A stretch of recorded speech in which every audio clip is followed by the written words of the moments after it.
We're over here at the heifer pasture. I've got two goals over here this morning. First, I want to try to get ivermectin on all these cattle, and then once I do that successfully, hopefully, we'll put them into a new pasture. And you're gonna wait in the truck while I do that, aren't you?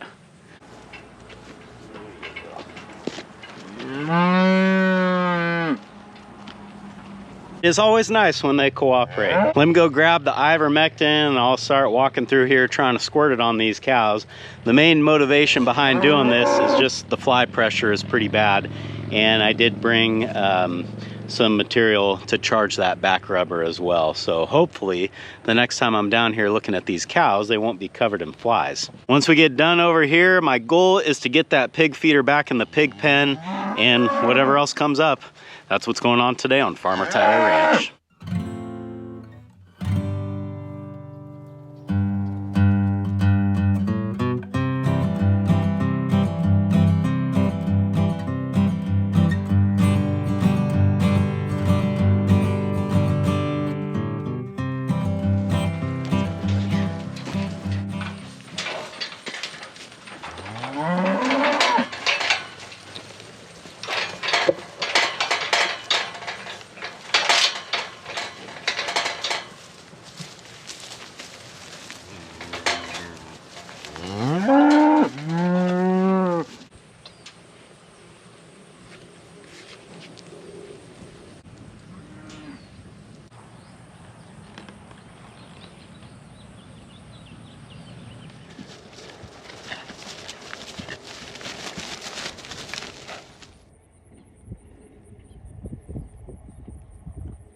When I'm putting the wormer on them in a little corral like that, sometimes it does get a little difficult to know who you got and who you didn't.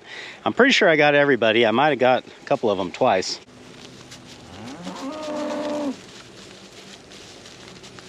But it's already starting to work. You can see this 2307 cow, when I got here, she was just covered in flies, and she's got a few on her still, but nothing like it was before. If you've never used pour-on ivermectin like that, it smells a lot like rubbing alcohol, and it has the same kind of vapor that comes off of it. So I wonder if when you put that on their back, if that vapor kind of makes the flies that are on there vacate the premises, and then after the ivermectin has a chance to soak in, it'll give you a little bit of lasting protection. And I'm noticing now as I'm looking at the cows that the cattle are all kind of staying together, and the Bismarck bull is really not too worried about staying with them, which is a great sign. That tells me that he's got everybody here bred, and that was his job. I'll be interested to get him home and get him over the scale to see where he's at. I don't think he's in the 1-ton club like the other two, but he's probably getting pretty close.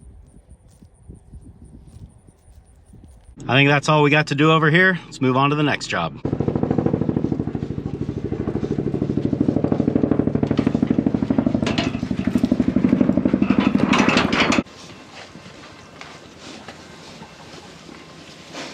Well, that worked out good. I was able to get these guys locked in their house here, and that'll make it a lot easier for me to get that feeder in here without worrying about them getting out. Now, don't get me wrong, when cattle get out, it's a pain and it's not something that I enjoy dealing with. But I would say of all the livestock species, cattle are probably the easiest to get back in. Pigs, on the other hand, are the exact opposite. When pigs get out and you start chasing them and trying to get them to go back where you want them, sometimes you just feel like you're never gonna succeed. And I mean, I guess eventually you always do, but it's definitely something to be avoided. And as a matter of fact, that did happen a few days ago, or I guess probably about a week or two ago now. I came out here this morning to feed the pigs, and there were probably half of them were out over there where the garden is. Now, fortunately, like I said, it was the morning and it was time to feed them, so it was, I guess, as far as pigs go, easy enough to get them back in there. But if they get out and their bellies are full, you really got a problem. So because of that, I got the hot wire up and running in here again. And the first day I had it going, I heard plenty of squeals throughout the day. And that tells me that the pigs have trained themselves to the wire, because I don't really hear those squeals anymore. I certainly don't want to forget to turn it off, or else I'll be the one squealing. Some of you might remember several videos back, I bed linered the bottom of this feed pan, and then the legs on the feeder as well. Basically, any spot where it was quite obvious that the paint was not going to hold up or wasn't holding up. This has had well over a week to cure, so I mean, it's as dry as it's going to get. So all we got to do is flip it over, put the lid back on, and move it over there. But before I do all that, you might remember when I was putting the bed liner on, I was having a problem with drips everywhere. And you know, I got to thinking, in the instructions, they're very clear about roughing up any painted surface that you're going to put the bed liner on. And they say that if you don't, then the bed liner won't stick to it. So I thought, well, I didn't rough any of this up. I wonder if the bed liner would peel right off. And guess what?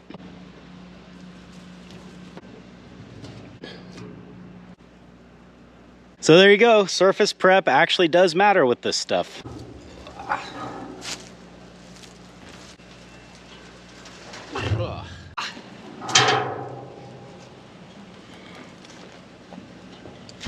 I wanted to build this feeder nice and heavy so that the pigs couldn't push it around when they get bigger, and I accomplished that, but I'll tell you what, it does make it harder when I need to move it around too.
Gotta get down in the shade here for both my sake and the camera. We're both overheating. There's 12 bags in that feeder, approximately 600 pounds, and it's got room for a little bit more. I've got 10 bags of just a regular 16% pig feed, and then 2 bags of soybean meal that I was sort of layering in with the pig feed, so hopefully as they eat it, they kind of get equal access to everything. The soybean meal will boost that protein and help these young guys grow. At this age, they really need that. You may notice that I don't have any of the doors on the bottom part of the pig feeder, and that's kind of on purpose. I'm just gonna leave them off for now because I already had them off. And let the pigs get used to eating out of there, and once they really associate this with their food, then I'll go ahead and add the doors back on. I need to get new doors. The pigs from last year destroyed the old doors that were on there, and I probably need to think of a little bit better way to attach them so they don't tear again. So in the meantime, they're just gonna go no doors. I do still need to put the lid on there, so let's go grab it and do that now.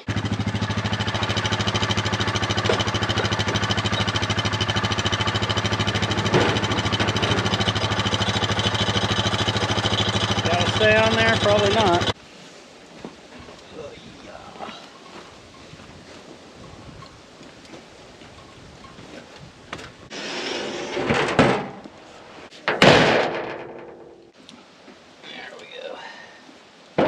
Well, I think the feeder is ready. Let's turn the pigs loose and see what they think about it.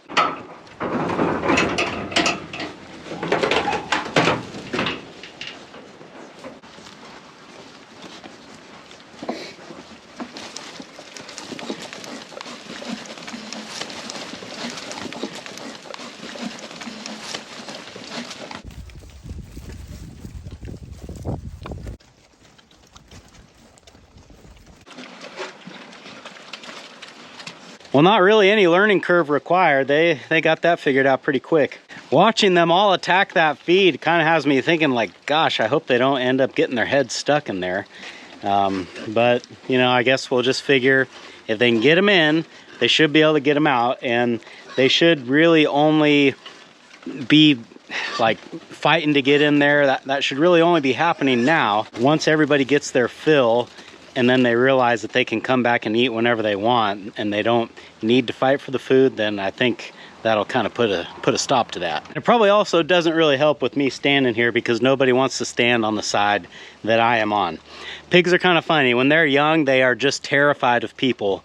But after a couple months or so, it's like a switch changes in their mind, and suddenly they won't leave you alone when you're out here. I'm just sitting here watching them eat. I love this feeder. This really turned out the way that I wanted it. You know, you can put a bunch of feed in there. It wastes very little, and it's built pretty solid. And if you remember, I built this out of all scrap pieces of metal I had laying around the shop. When you compare it to this old one, which to be fair, is probably getting close to like 20 years old, but it's no contest. Well, I guess we'll let them work on that and go find something else to do.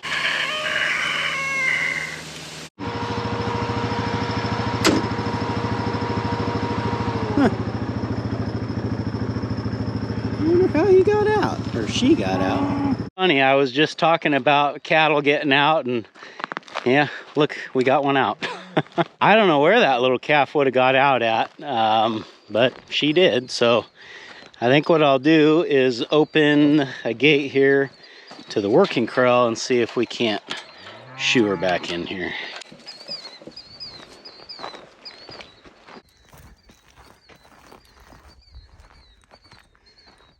Sweetheart, can you go that way without freaking out?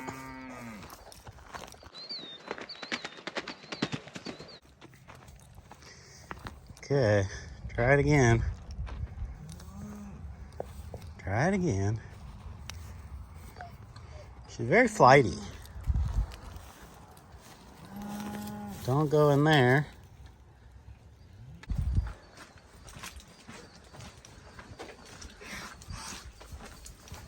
Well, you could try to jump through one of those. You're thinking about it.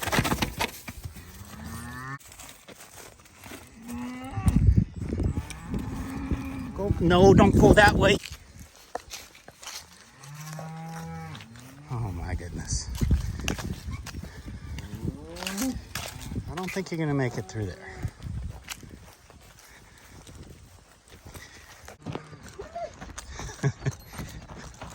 Now, turn. Open your eyes.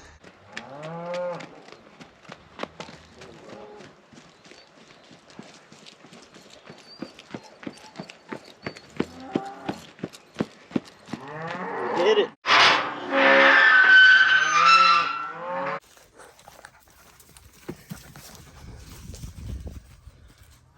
Figure it out.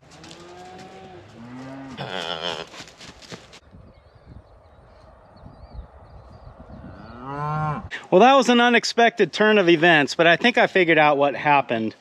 You see, I had all the gates open so that the cattle could come up to this feeder here and finish what was left of that bale that I had out here for cow number 44. And I'm thinking that the calf got up here and probably jumped through this feeder. I've seen him do this before. That's why I usually either don't let him in here or I have a screen up. So I'm pretty sure that's how the calf got out. You might have noticed, I don't know if I really got it on film or not, but initially the calf kept like coming in here to try to get back in, you know, as it was looking for a place to get back in. And it's very common with cattle, when they get out and they want to get back in, they'll almost always go back to the place that they got out because they know that that should be where they can get back in. But, you know, being a calf, kind of hard to figure these things out. Anyway, no harm done. I'm just glad that I happened to be here when I was. And they did finish that bale, so I can go ahead and close this. And the cows are moving pastures today anyway, down to the back, so I don't have to worry about that. This will be the first pasture move along the hot wire with the bulls locked up in the little corral there. you know, everything should go fine, but we'll see. Boss. Well, come on, what are you waiting for? They always do this.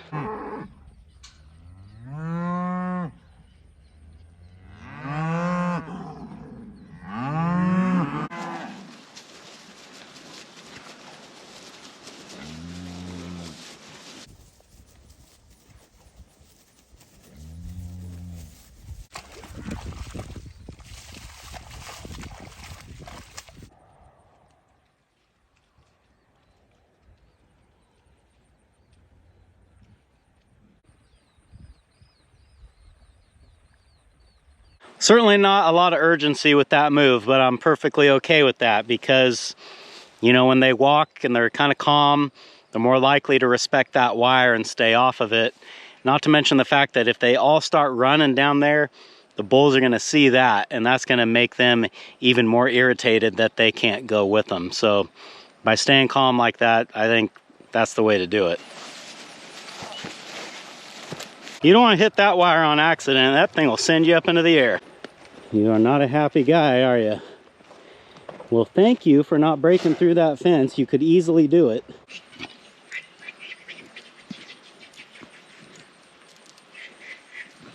back, go back, go back, go back.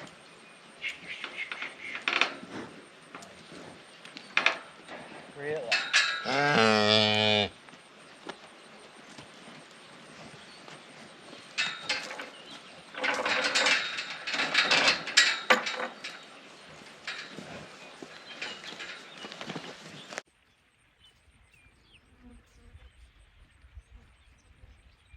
Well, he had to run down there and check on them, but fortunately he remembered there's a hot wire down there and he stopped.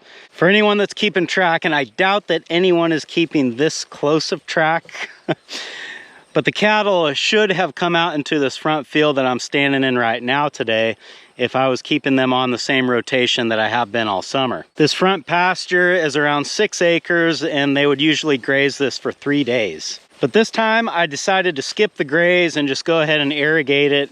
And then in a week or so, I'm gonna try to make the decision as to whether or not I wanna try to cut this 6 acres and do one final cut of pasture hay. You can see there's a lot of smut grass headed out, but there's a lot of Dallas grass that's headed out as well, and a lot of Dallas grass headed out that's growing up within the smut grass. In any open spot where there is no smut grass, they've got the grass and clover grazed down, severely overgrazed, I would say. I mean, this stuff is probably less than an inch tall. So what I'm getting around to saying is that we're pretty much dealing with the same problem in this front pasture that I've been dealing with throughout all the other pastures. And because of that, I think I'd like to try to cut it. We are getting later in the year and the days are shorter, the days are cooler, the drying conditions to dry down hay are not quite as good as they used to be.